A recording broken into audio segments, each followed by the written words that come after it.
Muy buenas noches y bienvenidos a Signo Pesos, la economía al alcance de su pantalla. Estos son los temas claves de hoy. Racionamiento eléctrico, ¿sí o no? La inminencia del fenómeno del Niño generó versiones encontradas frente a las posibilidades de tener problemas de insuficiencia en la oferta eléctrica. La ministra de Minas y Energía lo descarta. Voceros del sector lo ven posible. Analizaremos el panorama completo con Alejandro Castañeda, director de ANDEC. Ciberamenazas, el pan de cada día, por correo electrónico, mensajes de texto, llamadas al celular y otros canales. Millones de colombianos reciben mensajes pero muy sospechosos. Cuidado, porque pueden ser los hackers. Hablaremos del tema con el experto Alexander Ramírez, de la compañía ESET. Medidas de emergencia. La ministra de Vivienda anunció el cierre de varios botaderos de basuras a cielo abierto en diferentes zonas del país. Les contaremos las razones que dio.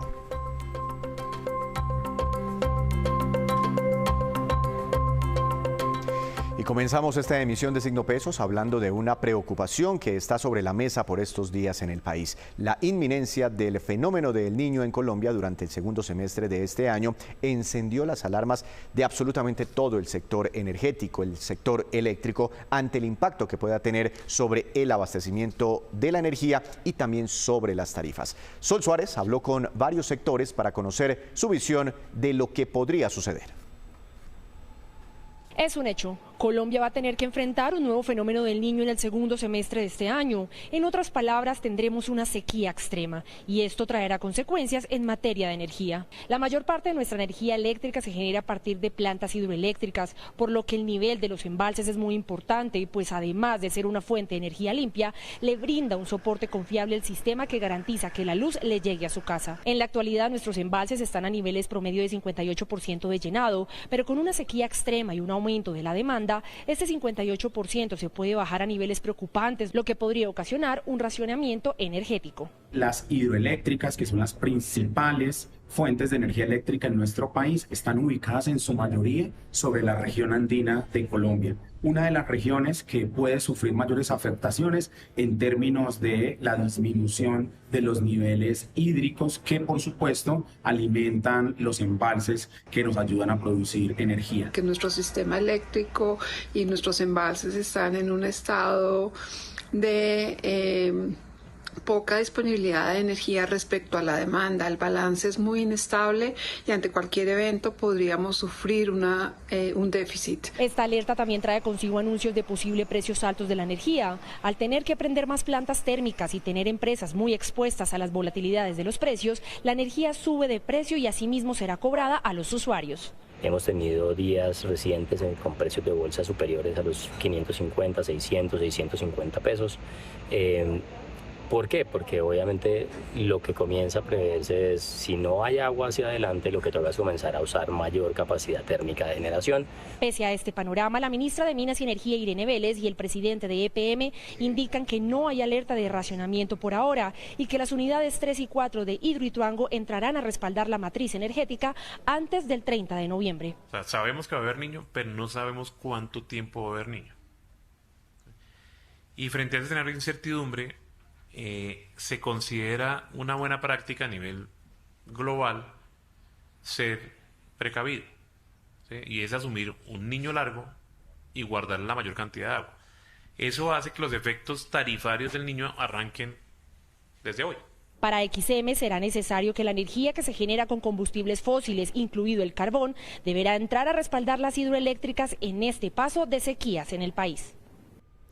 Y precisamente en Cartagena, la ministra de Minas y Energía, Irene Vélez, desvirtuó por completo que haya en este momento algún eventual racionamiento de energía en el país. Habló de un seguro que han pagado durante años los colombianos para evitar justamente que eso suceda.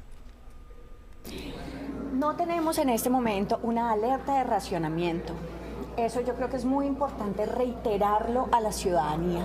Quien sea que esté mandando ese mensaje está realmente generando un pánico en un momento en el que no vale la pena generárselo a la gente, generárselo a las industrias, generárselo a la economía nacional.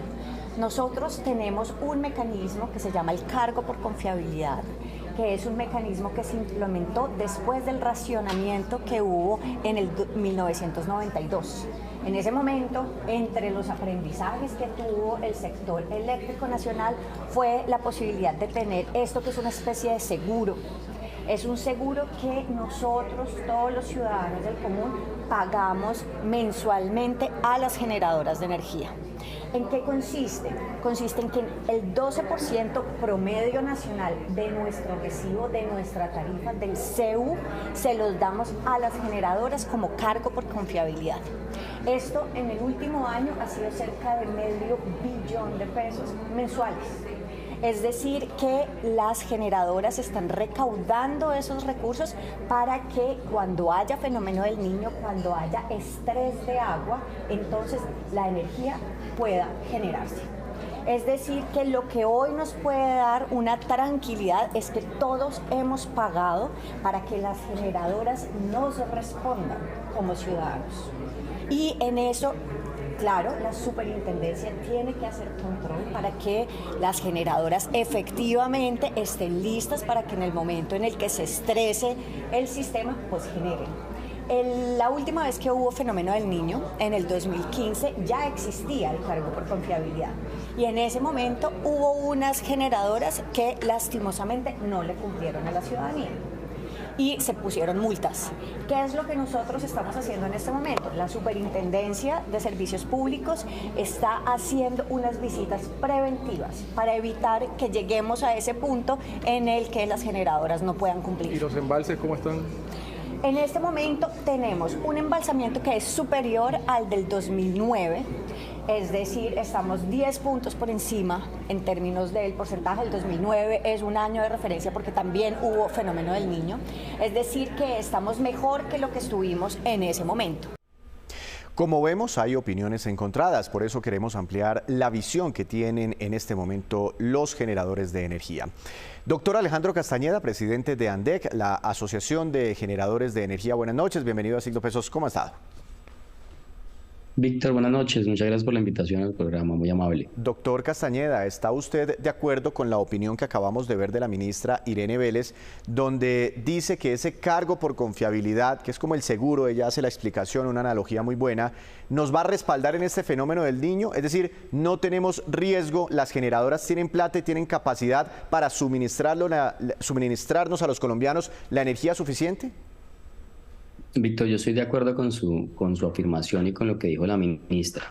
¿En qué sentido? Efectivamente, el cargo por confiabilidad lo que hace es que provee unos recursos a los agentes generadores precisamente para garantizar que tengan la disponibilidad necesaria para producir la energía firme en los momentos de mayor estrés. Esa es la razón de ser del cargo por confiabilidad. Entonces los usuarios lo que están pagando es una disponibilidad de las plantas una vez esa disponibilidad y ese servicio es prestado. En ese sentido, el cargo por confiabilidad, ¿qué ha hecho? Lo que ha hecho es mantener unos recursos allí disponibles para que las plantas hagan sus mantenimientos, tanto menores como mayores, hagan las inversiones necesarias para que las plantas estén operativas y funcionales en el momento en que sean llamadas a prender. Ya digamos que lo otro que es, y mantener todos los seguros, digamos que todos los costos fijos que tiene un activo para que ese activo pueda producir la energía. Lo demás, que es ya la compra del combustible y el pago del combustible, es un tema ya del día a día que se paga por la bolsa de energía.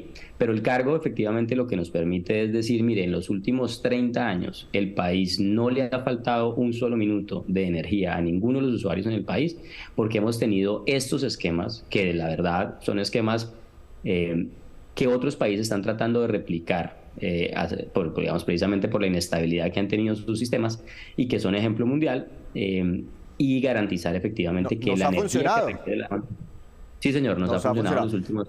Doctor Castañeda, Otro tema del que habló la ministra Irene Vélez es un tema muy importante cada vez que se acerca el fenómeno del Niño, y es el nivel de los embalses, ¿no?, útiles para la generación de energía eléctrica. En este momento, la ministra no dio la cifra, pero en este momento tenemos reservas hídricas más o menos del 60%, del 58,5%, y bueno, eso se distribuye ahí por regiones dependiendo de donde se ubique la respectiva hidroeléctrica o el respectivo embalse. ¿Esto es suficiente para enfrentar un fenómeno del Niño? ¿Tenemos agua suficiente? ¿O cuando esto se seque, hasta qué nivel podrían encenderse las alarmas? Víctor, mire, el punto importante acá es cómo llegamos, en qué nivel de embalse llegamos hacia noviembre de este año. ¿Por qué? Porque lo que pasa con el fenómeno del Niño es que afecta las lluvias en el momento en el cual los embalses se están recuperando. Normalmente el agua la usamos y comienza a usarse esa agua en los embalses en la medida en que llega un verano, que el verano normal colombiano es de diciembre a marzo. El Niño lo que hace es que seca los meses lluviosos, que vienen siendo de septiembre a noviembre. Ahora bien, hoy estamos en el 58. Yo le diría que el óptimo hacia el mes de noviembre debería ser lograr un nivel de embalse cercano al 70-72%. En ese nivel, digamos que con esa agua somos capaces de poder llegar a abril del próximo año, mayo del próximo año, que es cuando regresan las lluvias, y volver a generar con agua en nuestro país. Entonces, lo importante acá es que desde este momento, fíjense ustedes, desde mayo, ya comenzó a usarse la generación térmica. En la última semana, por ejemplo, las últimas 2 semanas, estamos viendo niveles de generación térmicos cercanos entre el 25 y el 28% del total de la demanda. Es decir, ya hay una parte de la energía que consumimos en el país que está siendo atendida por generación térmica. ¿Eso qué nos garantiza? Que si no está lloviendo mucho, la poca agua que llegue se vaya guardando y logremos llegar a ese 70%. Ahí es donde entidades como XM, como el CNO y demás tienen que hacer un monitoreo muy cercano a ver ese embalse, cómo se comporta y cómo logramos llegar a ese 70% usando esa mezcla de térmica y agua durante los próximos 6 meses. Pero si llegamos a ese momento con un nivel de embalses parecido al de hoy, 60%, nos podríamos preocupar. Yo creo, digamos, hay que mirarlo muy bien, como le digo, pero por ejemplo, en el año 2015, que fue el arranque del Niño 2015-2016 hacia el mes de noviembre, el nivel de embalse estaba por allá por el 60-63%. ¿Qué implica eso? Que tienes que producir más energía con la térmica. La térmica puede llegar a atenderte entre un 55 y un 65% del total de lo que consumimos en el país, dependiendo la demanda. Entonces, como te digo, eso es un ejercicio muy juicioso el que hace XM de mirar cuánta agua me va a llegar, cuánta térmica necesito para que con el agua que estoy esperando logremos llegar a esos 70. Entonces, como te digo, esto es un seguimiento muy del día a día de ir ajustando cargas y mirando qué tanta térmica voy a entrar. Casi que cada minuto. Ahora, doctor Castañeda, aquí tengo otra gráfica y es el consumo de energía que hacemos, digamos, cada mes los colombianos. Veníamos de una desaceleración, por aquí vemos estas cifras, en parte por el enfriamiento que ha tenido la economía colombiana, y aquí vemos en esta media como que empieza a repuntar un poco el consumo de energía. ¿Cómo estamos en términos de demanda, de consumo de energía, frente a la capacidad que tenemos de generación de energía en el país? Ese es un buen punto y es un tema que lo hemos expuesto al gobierno nacional en 2 sentidos. El primero es, efectivamente, hubo como una desaceleración en el crecimiento de la demanda de energía, como usted lo dice, relacionado con el tema de crecimiento económico. La energía es un primer indicador de cómo vamos a crecer. Pero fíjese usted que en el mes de mayo, que estuvimos con una ola de calor que digamos que determinó el IDEAM en todo el país, la demanda se nos creció un poco, como al 5%. Entonces, ese es un tema que también hay que seguir monitoreando. ¿Cómo vamos creciendo desde el punto de vista de demanda? Con una demanda en media más o menos, es decir, de lo que proyecta la Unidad de Planeación Mineroenergética, en la mitad de esa proyección, uno puede decir, estamos lo suficientemente tranquilos para poder llegar sin ningún problema. Sin embargo, también le hemos dicho al gobierno, desde el lado de la oferta estamos ok, es decir, tenemos la generación lista para poder atender esa demanda, pero también hay que comenzar a generar incentivos hacia la demanda. ¿Para qué? Para que los usuarios, por ejemplo, vean que si comienzan a ahorrar, que si ahorran también energía y no consumen tanto, pueden tener un beneficio. Se lo pongo porque en el fenómeno del niño del 15-16, el gobierno nacional tomó una decisión en su momento y dijo, mire, me interesa que los usuarios también miren esto como un problema de ellos. Y es, si usted ahorra, yo le pago por esos kilovatios que deje de consumir. Y efectivamente se logró reducciones aproximadas. Eso no fue cuando el presidente Santos, eso no fue cuando el presidente Santos salía todos los días en televisión con un tablero y decía, hoy ahorramos todos los colombianos tanto. Así es, Víctor. Eso fue el tablero del presidente que decía, hoy ahorramos el 4.3, hoy ahorramos el 5, vamos bien, vamos cumpliendo la meta. Entonces, como le digo, hay formas de gestionar esto. Desde el lado de la demanda, tenemos, desde el lado de la oferta, tenemos la oferta disponible. Hay que hacer un seguimiento también muy cercano a ver, por ejemplo, temas de logística, de suministro de carbón, de suministro de diésel, si hay problemas, cómo los vamos solucionando en el día a día. Pero también desde el otro lado de la demanda uno puede generar incentivos para que la demanda también se apropie del tema y diga, mire, yo soy capaz como usuario de no prender 10 bombillos el día de hoy, sino que prendo 8 o prendo 7. Y si yo veo un beneficio en la factura, como le digo, pues mejor todavía. Claro.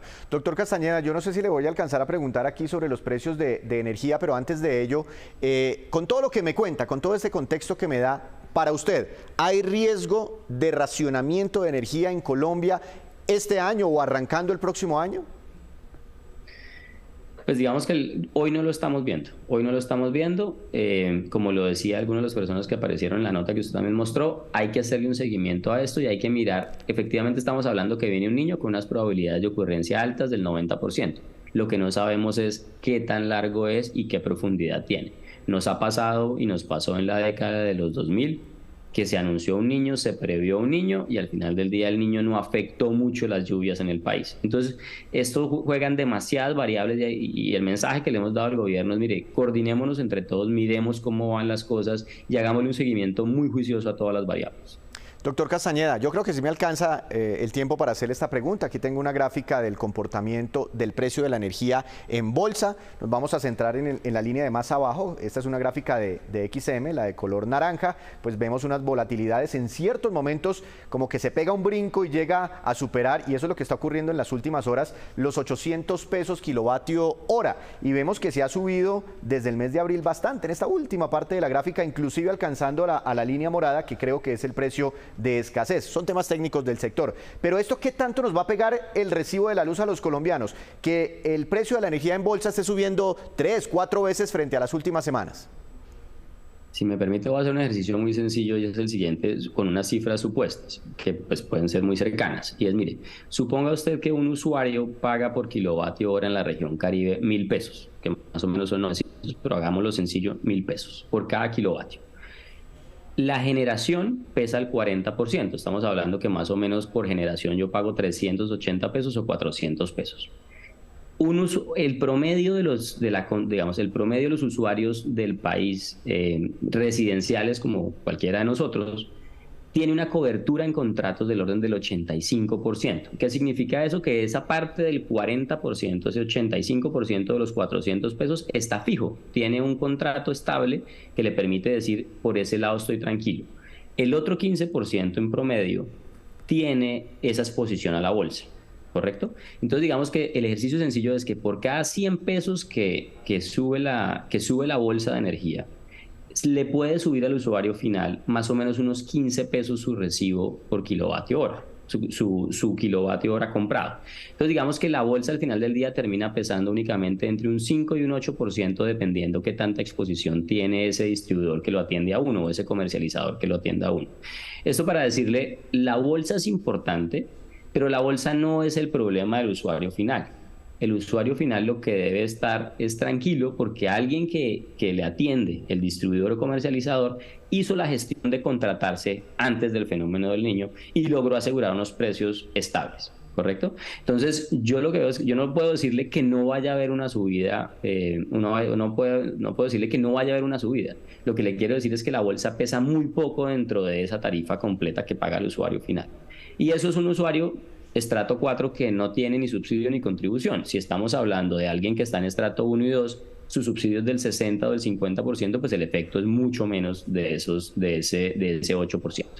Pero bueno, si tiene un peso del 7, del 5, del 9%, de todas formas algo de esto se podría sentir si ese precio se mantiene por varios días. Doctor Castañeda, muy interesante la explicación. Yo creo que como apenas estamos arrancando con este tema, seguiremos hablando mucho sobre el fenómeno del Niño, sobre la disminución en los embalses, sobre esos riesgos de desabastecimiento. Una feliz noche. Muchas gracias, Víctor. Usted por la invitación, muy amable. Las preocupaciones del sector energético. Hacemos una breve pausa, pero cuando regresemos esperen que el Grupo Aval reportó las utilidades que tuvo durante el primer trimestre de este año. Ya se las contamos.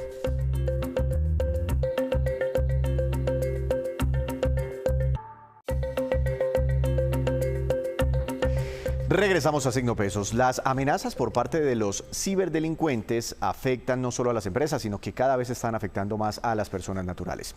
Para hablar del tema, quiero saludar, y bueno, sobre todo también para tener en cuenta cuidados, para no quedar tan expuestos, quiero saludar al experto Alexander Ramírez, gerente en Colombia de ESET, una compañía especializada en seguridad informática. Doctor Ramírez, buenas noches, bienvenido a Signo Pesos, ¿cómo está? Hola Víctor, ¿cómo estás? Muchas gracias por la invitación nuevamente. Como siempre, un placer acompañarlos con estos temas. Temas tan interesantes. ¿Cuáles son, doctor Ramírez, esas modalidades de cibercrimen que más están aumentando en Colombia? Bueno, Víctor, mira, de acuerdo a lo último que hemos visto, está creciendo una modalidad nueva que es el phishing. Y básicamente el phishing lo que quiere decir es como el engaño a través de llamadas telefónicas a los usuarios, y esta modalidad está creciendo. Cuando comparamos el mismo periodo 2023 contra 2022, ha crecido casi un 550%. Entonces es hoy en día una de las modalidades que más se está incrementando en el país. Pero ¿cómo es? Esto le ocurrió a un tío. Recibió una llamada y le dijeron: oiga, usted tiene un sobrino que se llama, y escogen un nombre común, un nombre muy común, un sobrino que se llama Carlos, y el tío empieza a entregarle información: sí, pilas, lo acaban de atropellar y necesitamos sacarlo de la clínica, por favor consígnenos, no sé, 200.000 pesos. ¿A eso se refiere usted? Sí, esa es una de las modalidades que utilizan en ese tipo de robos. Pero mira que hemos detectado otras que se están dando, Víctor, y es, por ejemplo, llaman haciéndose pasar por entidades financieras, donde te dicen: mire, es que estamos detectando movimientos sospechosos en su cuenta bancaria, necesitamos que por favor le vamos a enviar un mensaje de texto y dé clic en algún enlace para comprobar o para bloquear sus tarjetas. Entonces es otro tipo de modalidad. La otra es con empresas de servicios públicos. Regularmente tú sabes que en Colombia se hace mantenimiento, se hace revisión periódica de algunos servicios como gas natural. Hay atacantes que se están haciendo pasar por ese tipo de empresas para robar información o obtener información confidencial de los usuarios. Entonces, la que tú mencionas y estas otras que les estoy comentando. Bueno, y no sé si ya haya algún síntoma que me permita a mí identificar que de pronto estoy, a través de una llamada, siendo víctima de un posible atraco. Es difícil, Víctor. Realmente aquí la recomendación que podríamos hacer a todos los televidentes es siempre estar muy alerta. O sea, entidades financieras, entidades de servicios públicos nunca te van a pedir información confidencial, ni mucho menos te van a enviar links para que tú completes información confidencial, como números de cuenta o hacer consignaciones o transferencias. Es siempre muy importante que los usuarios estén muy prevenidos y siempre como que estén a la defensiva y desconfiando de este tipo de llamadas. O sea, es muy extraño y eso hoy en día es una modalidad de robo y la gente debe saber. Claro, no, hay que estar muy pendientes. Hay otra cosa que he identificado, y es que a veces me llegan unos mensajes extraños por redes sociales de gente pidiéndome plata prestada, que porque aparentemente están en una situación económica difícil, y bueno, a mí me parece sospechoso porque cuando uno mira realmente no son personas que de pronto estén pasando dificultades económicas, pero sí, y mandan un enlace: por favor consígneme. ¿Aquí de pronto también puedo estar siendo víctima de un intento de robo? Sí, claramente, Víctor. O sea, nadie te va a pedir dinero, y menos una persona que tú no conozcas, y menos a través de redes sociales. Normalmente ese tipo de situaciones hay que tenerlas en cuenta. Ahora, mira que se ha dado también una modalidad de robo así, es que roban el teléfono de alguien y a través de ese teléfono que robaron suplantan la identidad de esa persona para enviar un mensaje. Entonces, no sé, te llega un mensaje de un contacto que tú sí tienes, pero esa persona le robaron el teléfono y están enviando correos o mensajes a través de su teléfono. Entonces, si alguien te está pidiendo dinero y tú sabes que no está esperando dinero, y puede ser un familiar, un amigo, un conocido, un colega del trabajo, siempre como tratar de cerciorarse el por qué y no soltar información o hacer transferencias de dinero, porque posiblemente pueden estar viéndose inmersos en un ciberdelito. Hoy en día, ¿quiénes son más atacados? No sé si tenga esas estadísticas. ¿Las personas naturales a través de estas modalidades que usted me está explicando o las empresas? Mira, no hay una estadística específicamente de la participación de unas u otras. Lo que sucede es que cuando atacan a las personas naturales son campañas muy masivas, entonces envían a través de redes sociales, mensajes por WhatsApp, por Instagram, donde mandan mucha información a ver quién cae.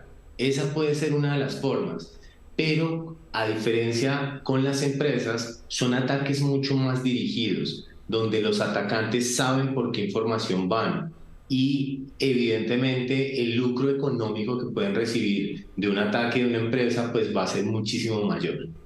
Como por ejemplo, ¿qué? Cuando atacan una compañía, ¿qué buscan? Porque pues uno siempre se imagina que es plata, ¿no? Que es dinero.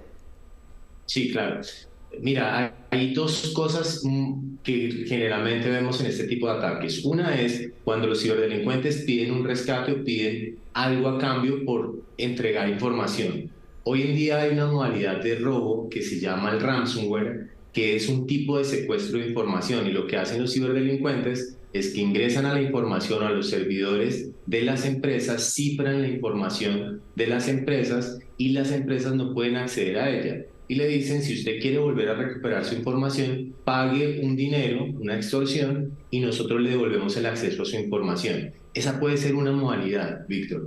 Pero hay otra también, y es denegación de servicios. Y me refiero a esto cuando simplemente el ciberdelincuente quiere causar un daño, y es que la empresa salga de operación. Imagínate hoy en día una empresa, no sé, una EPS, que sea víctima de este tipo de malware o de ataque y no pueda operar, no pueda acceder a su información como historias clínicas, a exámenes médicos.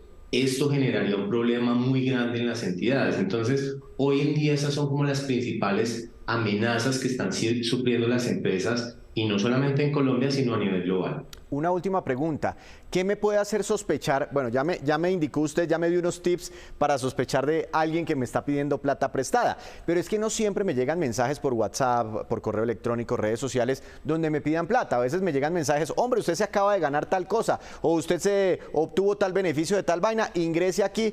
No sé si confiar en ese tipo de enlaces. No, claramente no. Mira, Víctor, nadie regala nada gratis. Es decir, la recomendación también que hacemos a los televidentes es, de eso tan bueno no dan tanto. Hay que desconfiar de ese tipo de cosas. Cuando te llega un mensaje que te ganaste un premio, que te ganaste un teléfono, un viaje, normalmente las empresas cuando van a hacer este tipo de entregas, el contacto lo hacen de una manera totalmente diferente. Si alguna persona recibe un correo, un mensaje donde le están entregando un premio fabuloso, pues sería importante que la persona no vaya a entregar información confidencial y se dirija a esa empresa o a esa entidad o a ese banco para garantizar y corroborar que realmente es esa empresa que está otorgando ese beneficio o eso que están obsequiando. Esa sería como una recomendación. Y hay otra muy importante, Víctor, y es que los usuarios instalen un software de antivirus en sus equipos.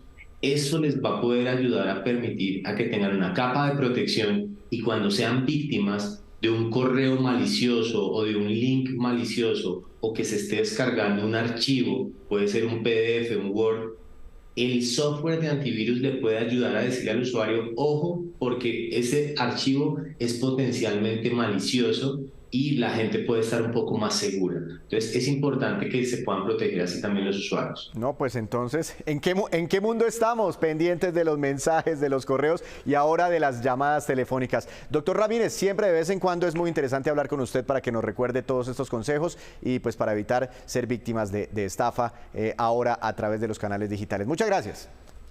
Víctor, ustedes, muchas gracias y estamos siempre atentos para ayudarlos.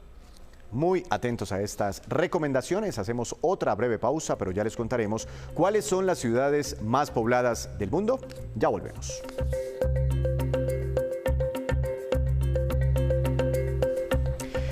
Regresamos a Signo Pesos con esta que es la cifra económica del día. 425.100 millones de pesos y corresponde a las utilidades del Grupo Aval reportadas en el primer trimestre de este año. La cifra significa un aumento del 37% con respecto a las ganancias alcanzadas por esta misma compañía durante el cuarto trimestre del año pasado.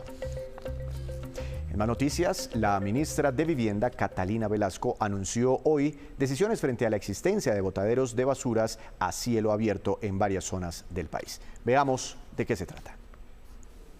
Hoy es el Día Internacional del Reciclaje y yo quiero llamar la atención sobre uno de los problemas más graves que tenemos en Colombia. Hay 90 disposiciones inadecuadas de residuos, más conocidos como botaderos a cielo abierto. Esto tiene un impacto sobre la salud, tiene un impacto sobre el suelo, un impacto sobre el ambiente, vectores, olores, filtraciones, lixiviados. Realmente es algo serísimo. Además, hemos encontrado que en estos espacios también las personas más vulnerables van a hacer recuperación de material sin ningún tipo de protección a su salud o a sus condiciones socioeconómicas. Vamos a comenzar el programa de basura cero del gobierno del presidente Petro haciendo los cierres de estos botaderos. Lo haremos en Vallasolano, Nuquí y Acandí en el Chocó y además en Inírida, Puerto Carreño y Mitú en la Orinoquía. Basura cero comienza ya con este, que es uno de los problemas más serios que tenemos en Colombia, el gobierno del cambio. Muchas gracias. Gracias a la ministra. Ahora nos vamos con estos que son los indicadores económicos que usted debe conocer siempre antes de irse a dormir. Dólar. Tasa representativa del mercado que regirá para mañana será de 4.521 pesos con 64 centavos. Cayó 6 pesos con 66 centavos. Petróleo Brent de referencia para Colombia tuvo una caída de 1,29%. Se ubicó en $75 con 97 centavos por barril. El precio interno del café colombiano subió y quedó en promedio para mañana como referencia a 1.912.000 pesos por carga. El índice MSCI Colcap de la Bolsa de Valores de Colombia subió 0,22%, jornada positiva. Acción más valorizada, Bancolombia, con una ganancia de 2,19%. El título que más cayó fue el del PEI, Patrimonio Autónomo de Estrategias Inmobiliarias. Tuvo un retroceso de 2,81%. Antes de despedirnos, los quiero dejar con este dato. La siguiente es la lista de ciudades más superpobladas en el mundo actualmente. Tokio, en Japón, que ya tiene 39 millones de habitantes. Yakarta, en Indonesia, 35 millones. Nueva Delhi, en la India, 32 millones. Manila, en Filipinas, que supera los 24 millones. Y Sao Paulo, aquí cerquita, en Brasil, con 22,5 millones. Así terminamos por hoy. Los esperamos mañana con una nueva emisión y con toda la información económica que usted necesita saber. Recuerde, esto es Signo Pesos, la economía al alcance de su pantalla. Que tenga una feliz noche.